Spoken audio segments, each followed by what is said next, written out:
जी नाज़रीन अस्सलाम वालेकुम। जी तव्हांखे मालूम आहे त हिन वक़्तु पाण हिते मौजूदु आहियूं। ही डॉक्टर कमर साहिबु आहे जंहिं हिते हिन होम्योपैथिक स्टोर जेको चइजे ऐं हिन वटि होम्योपैथिक जी डिग्री बि आहे। तव्हांखे ॿुधाईंदो हलां त शादीलाल शहर जो बुनियादु हिते डॉक्टरी हिकमत जे हवाले सां मुंहिंजे वालिद साहिबु डॉक्टर ग़ुलाम मोहम्मद भट्टी रखियो हो ऐं उहो हिकु हिकमत जो ॼाणू हो ऐं उहो डॉक्टरी बि कंदो हो, गॾोगॾु हिकमत जो कमु बि कंदो हो। ऐं हिते टे डॉक्टर मोहम्मद उमर अमदानी साहिबु ऐं डॉक्टर भाई खान खोसो ऐं डॉक्टर ग़ुलाम मोहम्मद टे हुआ, जंहिंखे इहे मुख़्तलिफ़ माण्हू इहे बि चवंदा हुआ अता ई डॉक्टर आहिनि, पर उन टाइम ते MBBS डॉक्टर हूंदा कोन हुआ। इहे ई डॉक्टर हुआ जेके हलाईंदा हुआ कम खे ऐं माशाल्लाह उन्हनि जो जेको तो माण्हुनि खे फ़ाइदो बि थियो। पोइ आहिस्ते आहिस्ते MBBS जी डिग्रियूं ईंदियूं वयूं ऐं उन्हनि खे बि टाइम थी वियो, पर बुनियादु रखण जो मक़सदु जेको तो उनजो हो शुरूआति में हिन कम में वधीक मूंखे बि तजुर्बो आहे त आउं बि वालिद साहिब सां कमु गॾु कंदो हुउसि। त मूंखे हिकिड़े दफ़ा बाबा चयो त तूं ही माई हिकिड़ी वेठी आहे हुनखे सुई हणी, किलोरो कोन हिकिड़ी सुई हूंदी हुई जेका बुखार लाहिण लाइ लॻाई वेंदी हुई, उहा लॻंदी कुल्हे में हुई या थुल्हे में लॻंदी हुई। त मूंखे जॾहिं सुई मिली त मूं चयो ॾिठो त कुल्हे में सूरु कंदी त माई खे छो न नस में हणां। त उहो जॾहिं सुई खणी हुन में नस में हणणु लॻो त बाबा ॾिसी वरितो, उन जेको त पोइ मूंखे ऑपरेशन कई त पोइ हीअ तमामु ख़तरनाक माई मरी। पोइ थोरी देरि में उहा माई बेहोश थियणु लॻी, पर हुनखे सुई में वञी ठीकु कयो, पर पाण त हथु खणी वियासीं। सो ही पंहिंजो प्यारो दोस्त आहे कमर भाउ, हिन हिते जेको तो ही पंहिंजो मेडिकल स्टोर पंहिंजो दवाउनि जो स्टोर बि लॻाए छॾियो आहे, जिते होम्योपैथिक जी दवा इहो आहे त मूं पाण मरीज़ बि रहियो आहियां ऐं आउं इलाही दरनि ते वियो बि आहियां।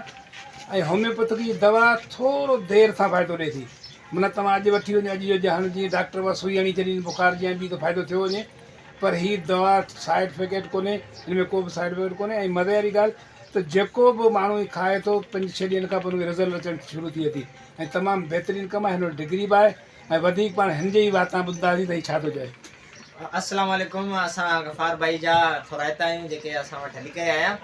त गफ़ार भाई आउं तव्हांखे ॿुधाईंदो हलां त आउं पाण जेको नंढो वॾो थियो आहियां सुयूं हणंदे थियो आहियां, पर जॾहिं मूं पाण होम्योपैथिक जी डिग्री कई हुन खां पोइ मूंखे पाण रियलाइज़ थियो त हीउ हू कमु आहे जंहिंमें नुक़सानु कोन्हे।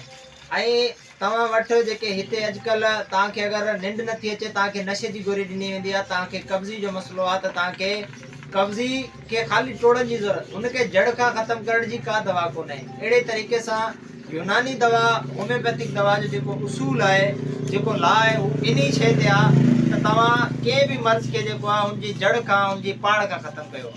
भले ई हुनजो थोरो लेंदी प्रोसेस थिए थो, पर हुन में इहो आहे जो तव्हांजी जेको जेतिरी बि डिज़ीज़ ख़तरनाक हूंदी उन खां ओतिरो टाइम ॾियण सां ही यूनानी दवाऊं बि जेकी वॾी ॻाल्हि आहे त हिन जो साइड इफेक्ट कोन्हे।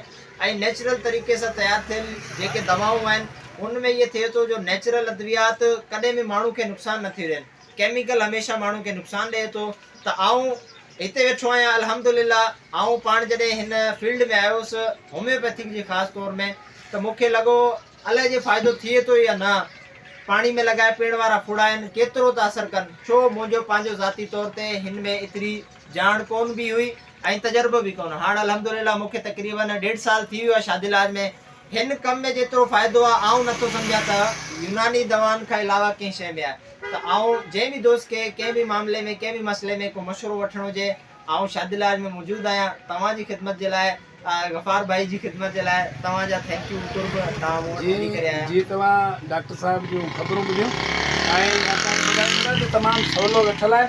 शादीलाज शहर मेन वाह जी मोरी आहे, उतां रस्तो निकिरे थो यूनियन कुर्सर हाई स्कूल रोड ॾांहुं ऐं गॾु मंज़ूर कबाड़ी जो दुकानु आहे हिते, जेको इहे कबाड़ी सवा निकिरो उन इहे गली में हिते पासे में हिन में पंहिंजो आहे हीअ पंहिंजो महलो आहे आराई मेला बि चइजे थो। ऐं हीअ मेन रोड जेको वञे थो हितां वाह जी पटड़ी तां पको ई पको हुनजे पासे में वेठल आहे ऐं तमामु बहितरीनु जो कमु आहे ऐं सुठो दवा ऐं सस्ती ऐं हिन में फ़ाइदो बि आहे। ऐं अपील कंदा दोस्तनि खे त जंहिंखे बि का बि अहिड़ी तकलीफ़ हुजे या पुराणो मसइलो हुजे त भाउ सां राब्तो कनि त जीअं इन मां हुनखे कुझु लाभ मिले। वॾी महिरबानी।